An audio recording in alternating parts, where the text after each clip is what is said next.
Assalamualaikum warahmatullahi wabarakatuh. Selamat pagi. Pada pertemuan kali ini kita akan mempelajari peranan Sultan Syarif Qasim II dalam proklamasi kemerdekaan Indonesia.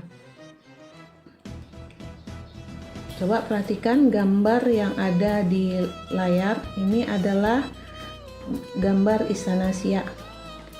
Pasti anak-anak ibu sudah sering mengunjungi istana ini. Ini merupakan istana kebanggaan masyarakat Kabupaten Siak. Sultan yang terkenal sekaligus sultan terakhir dari Istana Siak atau Kerajaan Siak itu adalah Sultan Syarif Qasim II. Beliau merupakan salah satu pahlawan nasional yang berasal dari daerah kita, yaitu daerah Kabupaten Siak. Sultan Syarif Qasim II lahir di Siak, Sri Indrapura pada tanggal 1 Desember 1893. Beliau merupakan Sultan Kerajaan Siak yang ke-12. Beliau menggantikan ayah beliau yang telah meninggal dan dinobatkan menjadi sultan saat umur beliau masih beranjak 21 tahun. Pada saat berusia 12 tahun, Sultan Syarif Qasim dikirim oleh ayahnya, Sultan Syarif Qasim, untuk melanjutkan pendidikannya di Batavia. Nah, ini adalah foto dari Sultan Syarif Qasim bersama permaisuri beliau. Sultan Syarif Qasim II merupakan tokoh yang sangat berjasa bagi perjuangan proklamasi kemerdekaan Indonesia. Beliau merupakan tokoh yang sangat mendukung penuh ketika Presiden Soekarno dan Muhammad Hatta memproklamirkan kemerdekaan Indonesia. Dengan apa bentuk dukungan beliau tersebut?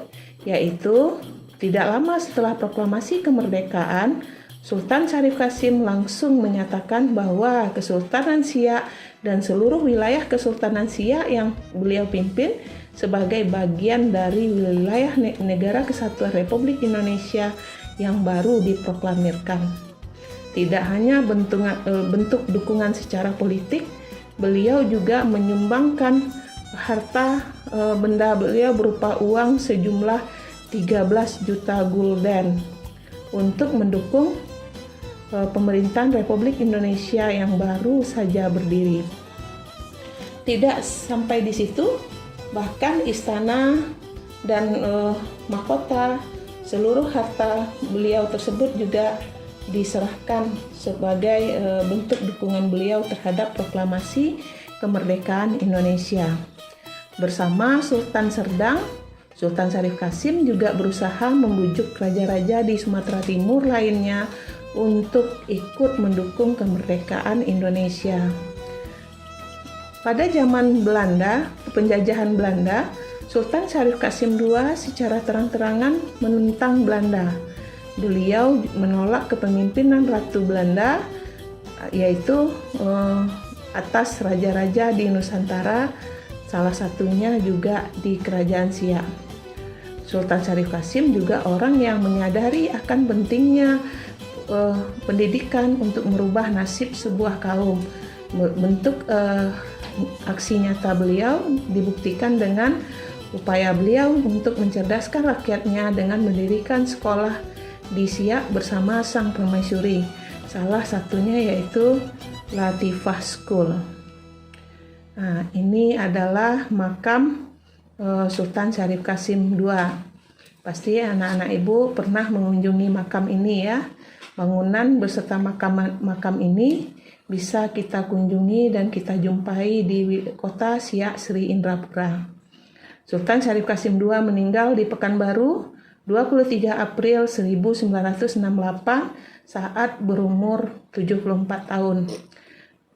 Kalau kita pelajari bahwa banyak sekali nilai-nilai yang bisa kita teladani dari Sultan Syarif Qasim II. Beliau adalah orang yang memiliki nasionalisme yang tinggi. Ini terlihat dari beliau rela menyumbangkan harta benda beliau untuk mendukung proklamasi kemerdekaan Indonesia. Ketika mendengar Indonesia baru saja merdeka, beliau juga memerintahkan untuk mengibarkan bendera merah putih di depan istana sebagai bentuk dukungan beliau terhadap proklamasi kemerdekaan Indonesia. Selain memiliki nilai nasionalisme yang tinggi, beliau juga orang yang dermawan. Beliau juga pemimpin yang sangat mencintai rakyatnya. Ini terlihat dari upaya-upaya yang beliau lakukan untuk meningkatkan kemakmuran dan kesejahteraan serta mencerdaskan kehidupan masyarakat di Kerajaan Siak dahulunya. Demikianlah materi yang bisa kita pelajari pada video kali ini. Assalamualaikum warahmatullahi wabarakatuh.